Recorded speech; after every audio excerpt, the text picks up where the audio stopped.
Hello everyone, my name is Srishti Jayant Deshmukh. I'd like to start by first telling you about the organization of notes. Now I feel that the syllabus which we have got, the UPSC syllabus, is our guiding light. इसीलिए एक UPSC syllabus की copy मैंने अपने study table पर हमेशा रखी। उसके साथ ऑर्गेनाइजेशन ऑफ नोट्स एक दूसरा पॉइंट है जिस पे आपको सबसे ज़्यादा काम करने की ज़रूरत है, क्योंकि मैंने भी यही किया। अपने नोट्स को मैंने अपने सिलेबस को अलग अलग टॉपिक्स में हम डिवाइड जैसे कर लेते हैं वैसे डिवाइड किया और हर टॉपिक को मैंने एक अलग फोल्डर बनाया। तो उससे रिलेटेड जो भी मुझे एडिटोरियल कहीं न्यूज़पेपर में या कहीं इंटरनेट पे ऑनलाइन मैंने उसके बारे में पढ़ा, तो वो सारा मटेरियल मैंने उस एक फोल्डर में डाल दिया। तो एक ये चीज़ है कि अपने नोट्स को आप अच्छे से ऑर्गेनाइज करें। मैंने कोशिश की कि मैं खुद अपने नोट्स रेफरेंस बुक से बनाऊं, क्योंकि जब मैं खुद उसको लिख लेती थी तो जो अंडरस्टैंडिंग है वो मेरी बेटर हो जाती थी।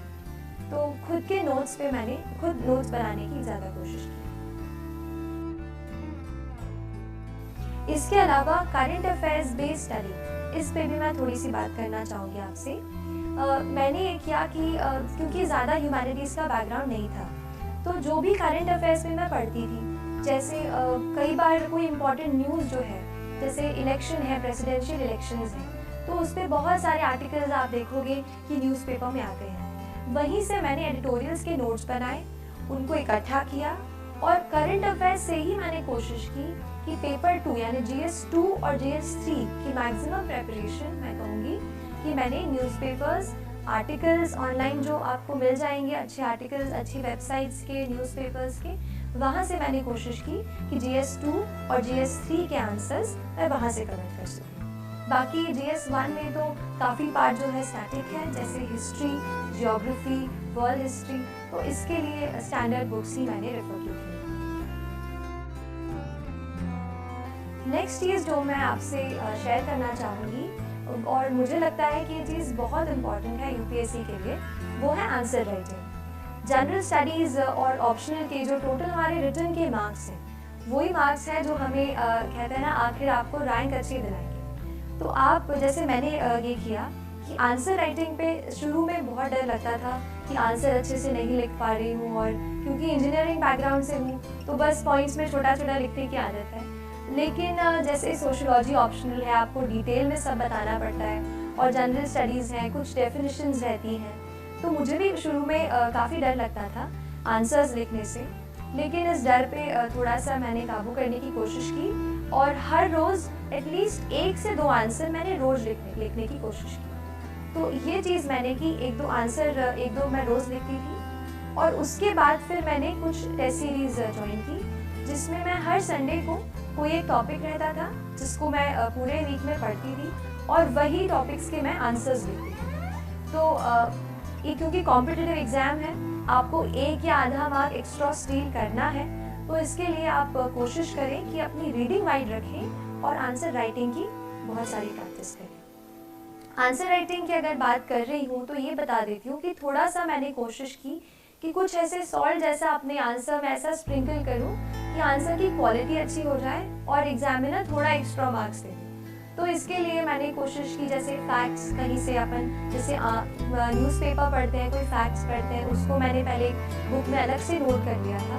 वो फैक्ट्स फिर मैंने एग्ज़ाम के बहुत जल्दी पहले ही एग्ज़ाम के जस्ट पास में ही मैंने वो लर्न कर वो फैक्ट्स। फिर जैसे कुछ क्वेश्चन ऐसे हैं जहाँ पर हम कुछ डेफिनेशंस लिख सकते हैं, तो जब आप आंसर को शुरू करते हैं तो आप उस डेफिनेशन से स्टार्ट कर सकते हैं। इसके अलावा कुछ कमिटी की रिपोर्ट्स होती हैं, जैसे ARC रिपोर्ट्स होती हैं, या फिर एक और बहुत इम्पॉर्टेंट रिसोर्स जो मैंने बहुत ही ज़्यादा यूज़ किया है वो है नीति आयोग का 3-year एक्शन एजेंडा। ये जो एक डॉक्यूमेंट है, इसमें आपको गवर्नमेंट की सारी स्कीम्स एक जगह पर मिल जाएंगी, so you understand the perspective of the government. और वो मैंने पूरा डॉक्यूमेंट, उसमें काफ़ी टाइम लगा पढ़ने को, बट जब मैंने एक बार पढ़ लिया था तो काफ़ी कुछ मैं उसका अपने आंसर्स में कोट कर पाई।